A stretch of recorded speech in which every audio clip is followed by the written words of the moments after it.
दुर्लभ प्रसाद की दूसरी शादी। आजकल एक शादी करके लोग कभी-कभी पछता रहे, लेकिन यहाँ दुर्लभ प्रसाद की दूसरी शादी की तलाश में है। कहानी जस्टिफाई करती है। सिद्धार्थ राज सिंह इस फिल्म को डायरेक्ट किया है और इस फिल्म में एक्टिंग किया है संजय मिश्रा, श्रीकांत वर्मा।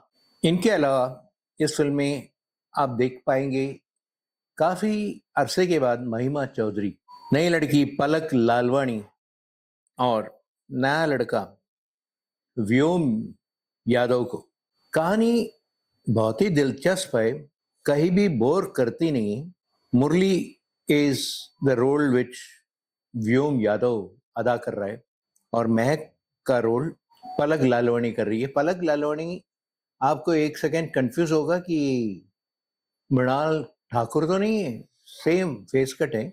जब Murali asks for Mahak's hand in marriage, Mahak यानी पलक लालवानी, उसकी पलक की फैमिली एक कंडीशन डाल देते हैं कि तब तक हमारी बेटी की शादी नहीं होगी जब तक आपके घर में एक महिला भी नहीं है।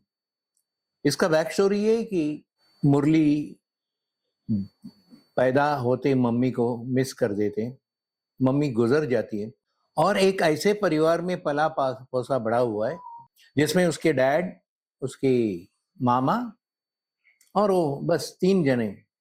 और उसके डैडी शादी वापस नहीं करते हैं एंड जब शादी का प्रस्ताव लेके ना जाते हैं और निराश हो जाते हैं क्योंकि उसके होने वाले ससुर जी ने कंडीशन डाल दिया कि महिला जिस घर में नहीं है हम अपनी बेटी को शादी करके नहीं देंगे।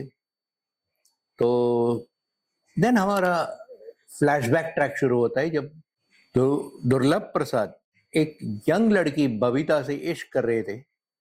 फ्लैशबैक में आपको दुर्लभ प्रसाद, संजय मिश्रा नहीं नजर आएंगे, बल्कि एक और लड़का उसके कैरेक्टर में आ जाएगा और महिमा चौधरी भी एक और जवान लड़की के रूप में आएगी।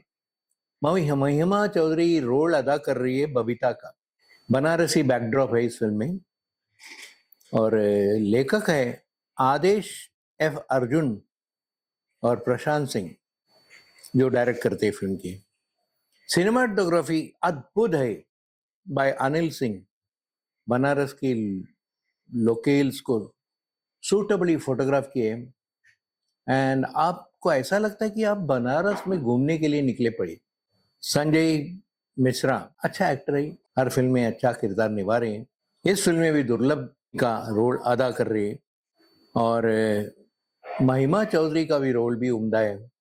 नए लड़के, नए अदाकार व्योम और पलक प्रूव करते हैं that they are no less than established actors. Brother in law का रोल, ब्रदर इन लॉ यानी व्योम के मामा मंचू का रोल अदा कर रहे श्रीकांत वर्मा, वो भी एक स्टर्लिंग परफॉर्मेंस दिया इस फिल्म में। मुरली का would be father in law का रोल ब्रज नारायण भारती ने किए। ये भी एक उम्दा कैरेक्टर आर्टिस्ट है।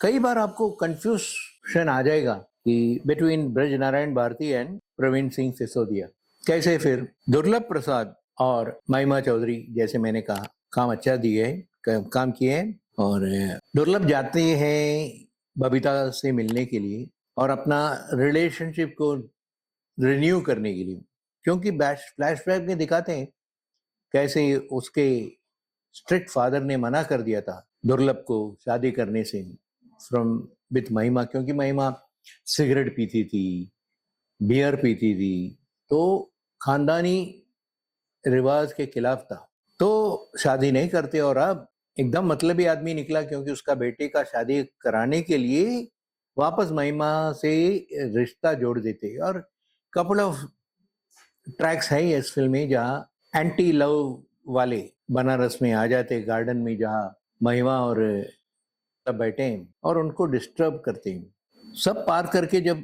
व्योम यानी मुरली अपने होने वाले ससुर के घर जाके बताते कि हम तैयार है शादी के लिए क्योंकि मेरे डैडी भी बबीता से शादी कर रहे हैं। तब नया प्रॉब्लम आ जाता है। उसका फादर इन लॉ बोलते हैं उस लड़की के बारे में मैंने सुना कि she smokes, she drinks beer, इसलिए शादी करने नहीं दूंगा। तो फिर ये महिमा के पास जाता है दुर्लभ और बताता है। एंड में सब ठीक ठाक हो जाता है जब महिमा अपने दुर्लभ के समधन और समधी दोनों को बताती है कि देखो मैं एक औरत हूँ, I can't be tossed around from here to there. जब तुम शादी करने के लिए रेडी होगा सोचा तब तूने मना कर दिया था बिकॉज तुम्हारे बाप ने कहा अभी तुम्हारे बेटे की शादी ली है इसलिए मुझे वापस बुला रहे हो। मैं एग्री की नहीं करती हूँ, मैं अकेली ही रहूंगी, आज तक रही, इंडिपेंडेंट हूं मैं, मेरा खुद का घर है। फिर अल्टीमेटली हैप्पी एंडिंग है इस फिल्म में और शादी भी त्योहार से कम नहीं, शादी के त्योहार के साथ फिल्म खत्म हो जाती है। और हाईलाइट इस फिल्म का beside the performances by Sanjay Mishra, महिमा चौधरी एंड नया लड़का व्योम एंड पलक लालवानी, ब्रज नारायण भारती का भी रोल अच्छा है जो श्रीकांत वर्मा प्ले कर रहे हैं। And music by Anurag Saikia is melodious, खास करके बाबूजी करने चले ब्याह इज वेरी इंटरेस्टिंग गाना, बार बार आपको लगता है कि ये गाना सुनते रहना है। ये फिल्म अच्छी है और मैं इसे कहूंगा it deserves nothing less than 3.5 stars. Or Mahima is so good that I feel that she should stage her comeback in a big way in good meaty character roles.